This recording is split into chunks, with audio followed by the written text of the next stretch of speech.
Yo, what's up guys? You got pokeaim here with another Pokemon Sword and Shield moveset video guide on how to use Falinks. We got the boys right here.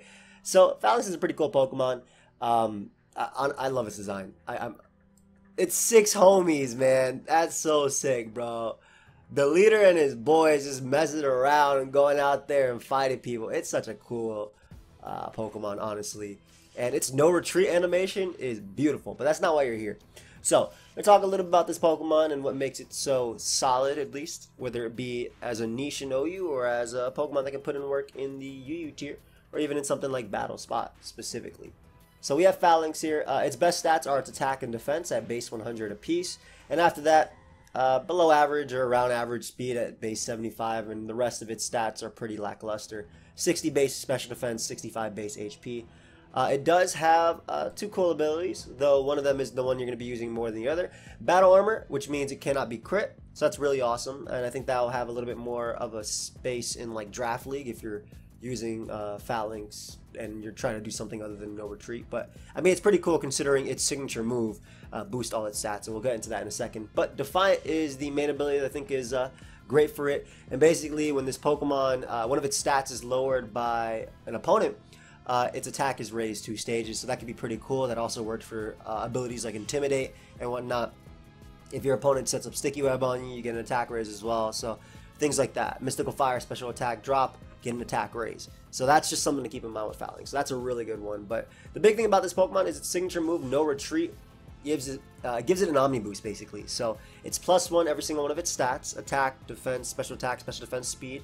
And the downside is that it traps you, so you can't switch, right? If you use that, it's called no retreat for a reason, right? I'm like stumbling on my words, but it's called no retreat for a reason. You can't switch out after you use no retreat. Now, I'm going to tell you the truth. When I caught this thing in my playthrough of Sword and Shield, the first thing I try to do is click no retreat twice. It only works once. Alright, it only works once. It'd probably be pretty broken if you can Omni Boost multiple times. I don't know why Como can do it, but then again, Como's at least costed HP, whereas Falinks doesn't. So the first thing we're going to be talking about is if you're trying to use a Falinks maybe in the OU tier, for instance. And the reason I mention OU is because this set does have Zen Headbutt. So the item's going to be either Life Orb or Lumberry, and I would honestly go with Life Orb. Lumberry obviously helps you out with status, Thunder Wave, Toxic, Will-O-Wisp, but Life Orb gives you that extra oomph because after you get that +1 from no retreat, you can knock out Toxapex with your Dynamax Psychic move, right? So that's really solid for it. And I think 2 of the main things that you have to keep in mind with when you're using Falinks in at least the OU tier is that Aegislash and Toxapex are giant answers, right? They're great answers to it, which is why you have Throat Chop. Throat Chop gives you like max darkness as well, which is a nice way of dealing with Aegislash too. The cool thing about King Shield as well is that if Aegislash tries to do that to you, you're going to be raising your attack if you hit the King Shield, so that's really cool. But I do think that no retreat, close combat obviously being your stab move, that's the move you're going to be clicking, that's your way of dealing with the Pokemon that fighting type is super effective with and just in general. And then Throat Chop is necessary. Throat Chop 100% necessary. Not only does it help you deal with Aegislash, but also Pokemon like Dragapult in the tier, which does outspeed you, by the way. Even if you get +1 in speed, it does outspeed you if it's running a Timid or Jolly or just plus speed boosting nature. That's something to keep in mind. But last move can either be Zen Headbutt. As I mentioned, it's specifically there and probably only there for Toxapex. If not, you're probably going to have to use Team Support in order to deal with Toxapex. Or Iron Head. And Iron Head gives you a super effective hit versus Fairy types in the tier like Hatterene as well as Clefable. So really have to pick and choose what you want. I like Life Orb just for the extra damage, but Lumberry again is an option if you're worried a little bit about status. Now, the next set we have is Swords Dance No Retreat, and if you're using this maybe in the UU tier, for instance, I think Swords Dance is pretty cool. Obviously, you get an Omni Boost from the No Retreat, right? So it's boosting your defenses, which means you can take hits better. So you can go for Swords Dance after that and boost your attack even more, which is why I think that Lumberry is better than having a Life Orb here. This is something that, for example, if you go for No Retreat and they switch out into a defensive Rotom Cut or something like that, or anything that can status you, right?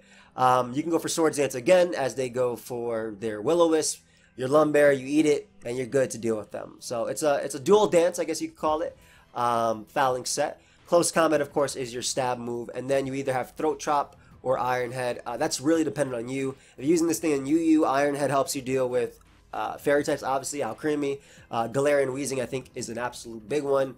Otherwise, you can use Throat Chop, and Throat Chop still lets you hit like Psychic types, for instance, like Sigilyph, or potentially even Ghost types as well, like Gengar or the Runerigus.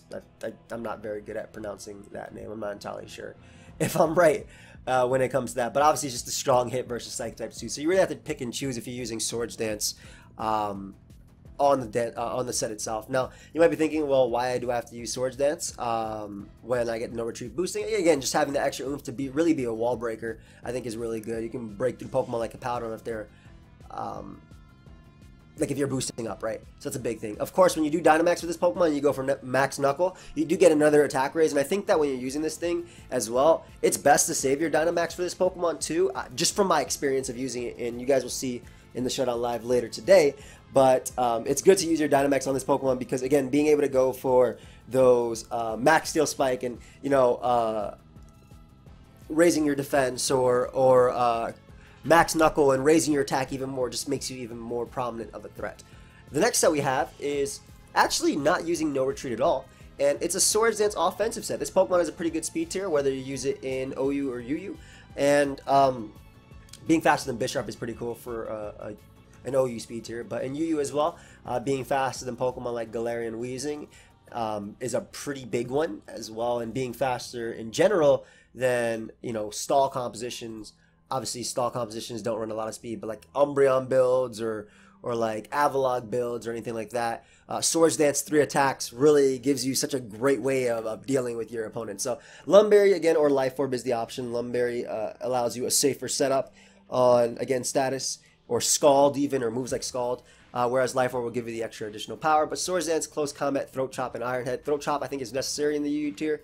Again, at least a necessary option potentially for Deblade, which is rising in popularity.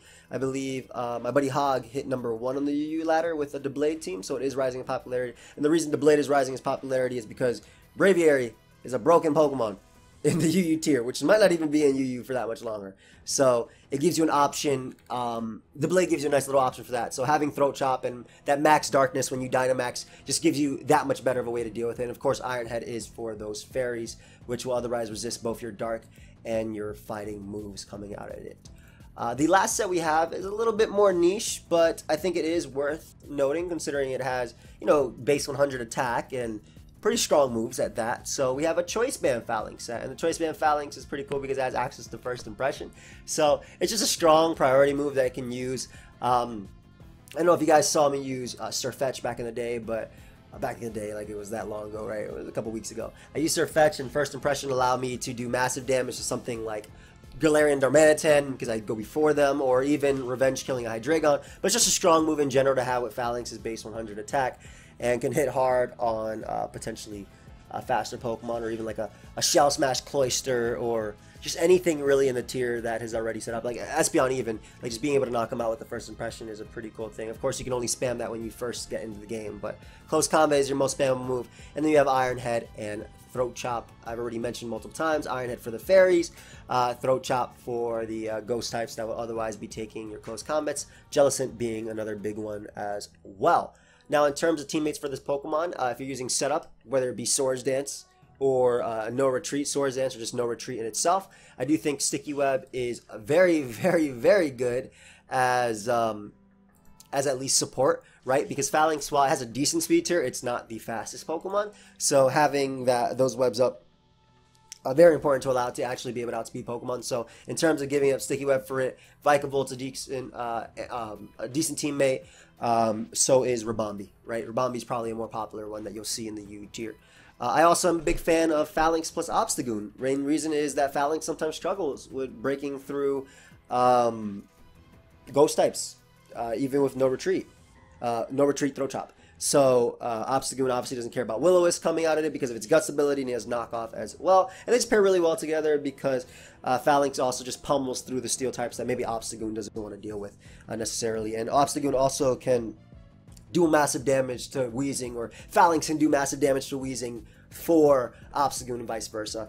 Another cool little options you can have for it are dual screens. So dual screen Pokemon like Inteleon are really good in the U tier, or you can use, obviously Rabombi can dual screen as well with Light Clay, or you can use even Mew.